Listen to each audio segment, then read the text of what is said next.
Hi friends, எல்லோரும் எப்படி இருக்கிறீங்க? எல்லாருக்கும் சந்தோஷமாக நல்ல முறையில் கந்த சஷ்டி விரதமெல்லாம் முடிச்சிருப்பீங்கன்னு நினைக்கிறேன். முருகன் அதுக்கு உண்டான வழியை காமிச்சிருப்பாரும், துணையாகவும் இருப்பாருன்னு நினைக்கிறேன். நானும் நல்ல முறையில் முடிச்சிட்டேங்க. சூரசம்ஹாரத்தன்னைக்கு எடுத்த பதிவு தான் இது. அதுக்கு உண்டான வீடியோ தாங்க இன்றைக்கி பார்க்க போகிறோம். அந்த அன்றைக்கி சம்ஹாரம் முடிஞ்சதுமே குளிச்சுட்டு வந்து உட்காந்து அந்த இடத்தையெல்லாம் சுத்தமாக நம்ம க்ளீன் பண்ணிடணும். அது எல்லாருக்கும் தெரிஞ்சிருக்கும்.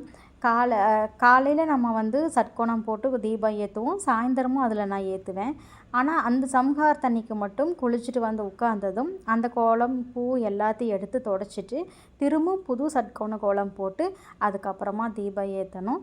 அதுக்கப்புறமா தயிர் சாதமோ இல்லை பாலோ வச்சு கூட விரதம் முடிக்கலாம். இல்லை ஏதாவது சாதம் பண்ணி விரதம் முடிக்கிறதா இருந்தாலும் முடிப்பாங்க. விரதம்னா விரதம் முடியாது, கோவிலுக்கு கொண்டு போய் கொடுத்துட்டு வீட்லேயும் பூஜை பண்ணிக்கலாம். மறுநாள் தான் முழுக்க விரதத்தை முடிப்போம் இல்லைங்களா. நான் வந்து போன வருஷம் தயிர் சாதம் பண்ணி அங்கே பக்கத்தில் இருக்கிற கோயிலில் கொண்டு போய் கொடுத்து விரதம் முடித்தேன். இந்த வருஷமும் அதே மாதிரி தான் பண்ணினேன். என்னென்னா கொஞ்சம் அளவாக பண்ணினேன். ஏன்னா புது இடம் புது கோயிலுங்கிறனால எனக்கு வந்து எப்படி இருக்குமோன்னு புரியல. அதனால் கரெக்டாக இருந்தது, அதே மாதிரி பண்ணிக்கிட்டேன். போன வருஷம் பார்த்திங்கன்னா நம்ம ஊரில் இருந்தோம், இந்த வருஷம் இங்கே இருந்தோம். எங்கே இருந்தாலுங்க மேலும் மேலும் நல்ல முறையில் விரதம் இருக்கிறதுக்கு உண்டான வழியைத்தான் முருகன் காட்டுவாருன்னு நான் சொல்லுவேன். அந்த அன்றைக்கி எல்லோரும் சூரசம்ஹாரம் உட்காந்து பார்த்துட்டு இருந்திருப்பீங்க. ஆனால் நான் பார்த்துக்கிட்டே பஜ்ஜி சுட்டுட்டு இருந்தேங்க. ஏன்னா ஈவினிங் நல்லா மழையாக இருந்தது, பசங்க ஸ்கூல் விட்டு வருவாங்கன்னு சொல்லிவிட்டு அதை செஞ்சுட்டே பார்த்துட்டு இருந்தேன்.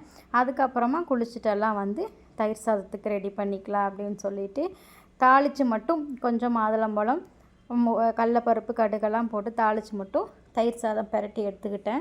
இந்த விரதமெல்லாம் இருக்கிறீங்க, இருந்தால் தான் பலன் கொடுப்பாரா இல்லைன்னா கொடுக்க மாட்டாரா அப்படின்னெல்லாம் சிலர் நினைக்கிறாங்க.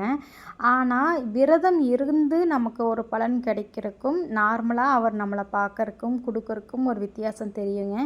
ஏன்னா நம்ம சாப்பிடாமல் இருக்க சொல்லி முருகன் சொல்லவே கிடையாது. வீட்டில் நம்ம பேரண்ட்ஸ்கிட்ட நம்ம ஏதாவது வேணும்னா ஃபஸ்ட்டு பண்ணுற விஷயம் சாப்பிட மாட்டேங்கிறது தான். அந்த மாதிரி தான் முருகன்கிட்ட நம்ம ஒரு பிடிவாதமாக இருக்கக்கூடிய விஷயந்தான் சொல்லலாமுங்க. இதை விட இன்னொன்று முக்கியமான விஷயம்னா, இந்த விரதம் இருக்கும்போதெல்லாம் நான் யோசிக்கிற விஷயம் என்னென்னா சாப்பாட்டோட அருமை தாங்க. ஏன்னா அந்த விரதமெல்லாம் முடிச்சுட்டு நம்ம ஒரு 7 மணிக்கு மேலே சாப்பிடும்போது என்ன இருக்கோ, நான் வந்து விரதம் முடித்து நைட்டு சாப்பிடும்போதெல்லாம் இதுதான்ட்டு இல்லைங்க. வீட்டில் அந்த அன்றைக்கி என்ன சமைச்சிருக்கிறோனோ அதை தான் சாப்பிடுவேன். அப்படி சாப்பிடும்போது தான் சாப்பாடை வேஸ்ட்டு பண்ணக்கூடாது. அதே சமயத்தில் சாப்பாடுக்கு எவ்வளோ கஷ்டப்படுறோங்கிற அந்த அருமை வந்து பசியோட அருமை நம்மளுக்கு தெரியும். இதுக்காக கூட விரதமெல்லாம் கண்டுபிடிச்சாங்கன்னு கூட சொல்லலாம். அந்த அன்னைக்கு கண்டிப்பாக முருகருக்கும் வேல் இருந்தால் வேல், முருகன் சிலை இருந்தால் சிலை, அதுக்கெல்லாம் திரும்பவும் சாயந்தரமாக ஒரு அபிஷேகம் பண்ணி வைக்கிறது நல்லது.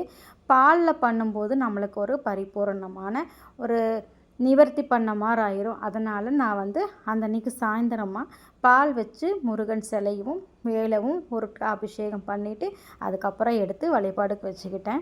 எனக்கு வந்து போன வருஷம் நான் கேட்டது கோரிக்கைன்னு நிறைவேற்றி கொடுத்தாரு. இந்த வருஷமும் பார்த்திங்கன்னா 3வது நாள் விரதத்தன்னைக்கே எனக்கு வந்து நான் என்ன வச்சுருந்தனோ வேண்டுதல் அதுக்கு உண்டான வழியை காமிச்சிட்டாருந்தாங்க நான் சொல்லுவேன்.